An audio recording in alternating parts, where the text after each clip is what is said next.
Pemirsa, Anbernic resmi merilis RG 477M, konsol genggam retro berbodi metal yang dibekali dengan fitur modern dan performa yang tinggi. Perangkat ini menyasar pecinta game klasik yang ingin merasakan nostalgia dengan teknologi masa kini. Perusahaan teknologi Anbernic kembali mencuri perhatian para pencinta game retro dengan merilis konsol genggam terbaru mereka, RG 477M. Mengusung desain premium berbahan logam aluminium CNC, perangkat ini menjadi suksesor dari lini konsol retro populer mereka yang dikenal tangguh dan nyaman di genggaman. Peluncuran RG 477M sekaligus menandai seri ke-23 Anbernic yang menggunakan material metal, menawarkan estetika dan ketahanan dalam satu paket.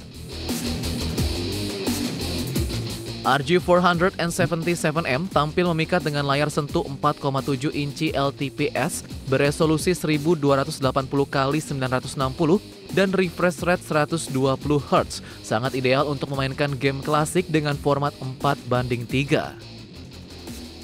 Tampilan visual tajam ini ditopang oleh chip MediaTek Dimensity 8300, RAM LPDDR5 hingga 12 GB, serta penyimpanan UFS 256 GB.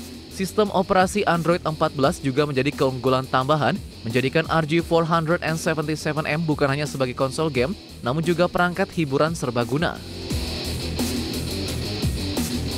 Dari sisi fungsionalitas, RG 477M dilengkapi berbagai fitur canggih seperti pendingin aktif, giroskop, getaran dinamis, serta kemampuan output video melalui USB-C. Tak hanya itu, fitur AI seperti penerjemah real-time, panduan permainan instan, dan text-to-image memperkaya pengalaman bermain pengguna. Soal daya tahan, RG 477M dibekali baterai 5300 mAh yang diklaim mampu bertahan hingga 7 jam pemakaian dan mendukung pengisian cepat 27 watt. Anbernic RG 477M ditawarkan dalam dua varian, yaitu 8GB 128GB seharga $239,99 Amerika dan 12GB 256GB seharga $269,99 Amerika. Berbagai sumber IDX Channel. Pemirsa, Anda menyaksikan TechBiz. Samsung resmi meluncurkan Galaxy Z Fold 7 versi khusus untuk pengguna bisnis yang diluncurkan pertama kali di Jerman. Desainnya tetap ultra sleek dengan ketebalan hanya 8,9 mm ketika dilipat dengan berat 215 gram dan dilengkapi dengan Armor Flex Hinge generasi ketiga. Samsung memperkenalkan Galaxy Z Fold 7 Enterprise Edition, versi khusus untuk pengguna bisnis yang diluncurkan pertama kali di Jerman dengan konfigurasi 512GB Jet Black dan garansi resmi selama 3 tahun. Perangkat ini juga mencakup paket Samsung Knox Suite gratis selama 1 tahun untuk kemudahan manajemen perangkat di lingkungan perusahaan. Meski ditujukan untuk korporat, spesifikasi hardware-nya identik dengan versi consumer, layar dynamic AMOLED 2x8 inch QXGA Plus dengan 120 Hz, prosesor Snapdragon 8 Elite, serta kamera 200 MP dan baterai 4400 mAh dengan pengisian 25 Watt dan fast wireless charging. Desainnya tetap ultra sleek dengan ketebalan hanya 8,9 mm ketika dilipat, dengan berat 215 gram dan dilengkapi dengan Armor Flexing generasi ketiga, Ultra Thin Glass, serta armor aluminium untuk durabilitas tinggi hingga 500.000 lipatan. Menjalankan One UI 8 berbasis Android 16, perangkat ini mendukung fitur Galaxy AI seperti Live Translate, Gemini Live, Circle to Search, serta alat AI seperti Note Assist dan Drawing Assist untuk mempermudah tugas bisnis dan kolaborasi real time. Berbagai sumber IDX Channel. Pemirsa, pemerintah terus menjaga tren pertumbuhan ekonomi di angka 5% dengan memprioritaskan penguatan daya beli masyarakat. Menurut Menko Perekonomian Erlangga Hartarto, sejumlah langkah strategis telah disiapkan oleh pemerintah, mulai dari mendorong investasi dan ekspor lewat pengembangan kawasan industri hingga percepatan penyaluran kredit produktif. Di sektor perumahan, pemerintah meluncurkan skema kredit usaha rakyat atau KUR perumahan yang bersifat revolving hingga 20 miliar rupiah, khusus untuk kontraktor UMKM. Insentif PPN DTP untuk pembelian rumah hingga 2 miliar rupiah juga akan tetap diberlakukan hingga akhir tahun. Pemerintah juga telah menyiapkan sejumlah kebijakan penunjang jelang Natal dan Tahun Baru, termasuk mendorong sektor padat karya agar meningkatkan produksi di akhir tahun. Untuk semester 2, pemerintah perlu mendorong konsumsi rumah tangga dan daya beli agar pertumbuhan bisa terjaga.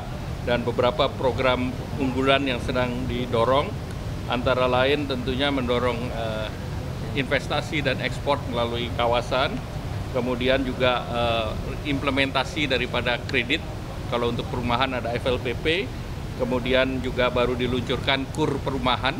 KUR perumahan itu kreditnya bersifat revolving, dengan 5 miliar bisa di-revolve 4 kali, sehingga bisa disiapkan sampai dengan 20 miliar. Nah, itu untuk mendorong sektor konstruksi dan itu melibatkan hanya kontraktor yang UMKM. Kemudian pemerintah juga melanjutkan PPN DTP yang 100% itu sampai dengan akhir tahun ini. Dan itu untuk pemilikan perumahan. Pemirsa, Asosiasi Pengelola Pusat Belanja Indonesia bersama dengan Kementerian Perdagangan akan memberikan diskon hingga 80% di 400 pusat perbelanjaan. Kegiatan ini diharapkan dapat meningkatkan daya beli masyarakat.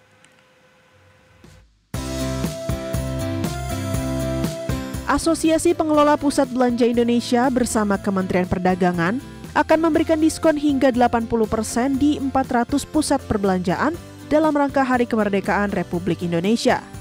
Ketua Umum APPBI Alfonsus Wijaya berharap rangkaian kegiatan Indonesia Shopping Festival 2025 ini dapat meningkatkan daya beli masyarakat, sehingga memperpendek low season yang terjadi.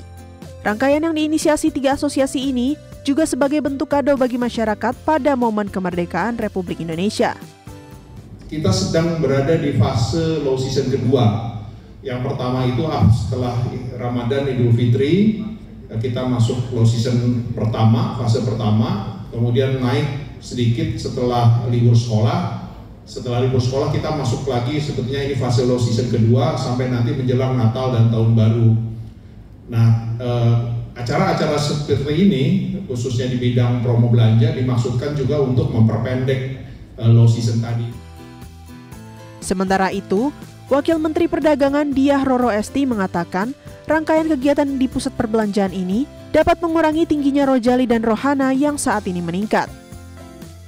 Kami Kementerian Perdagangan bersama para asosiasi, tadi ada 3 asosiasi inti bersama juga dengan Kadin Indonesia, kita berupaya agar kemudian tadi yang rojali rohana namanya itu bisa semakin berkurang justru, karena kan menarik dong ada diskon. Kegiatan Indonesia Shopping Festival 2025 ini akan diberlakukan mulai tanggal 14 Agustus hingga 24 Agustus 2025 dengan target transaksi mencapai 23 triliun rupiah. Selain pemberian spesial diskon, akan ada festival kuliner khas Nusantara, bazar produk dalam negeri dan UMKM, hingga pertunjukan seni dan budaya. Jakarta, Ricky Anwardi, IDX Channel.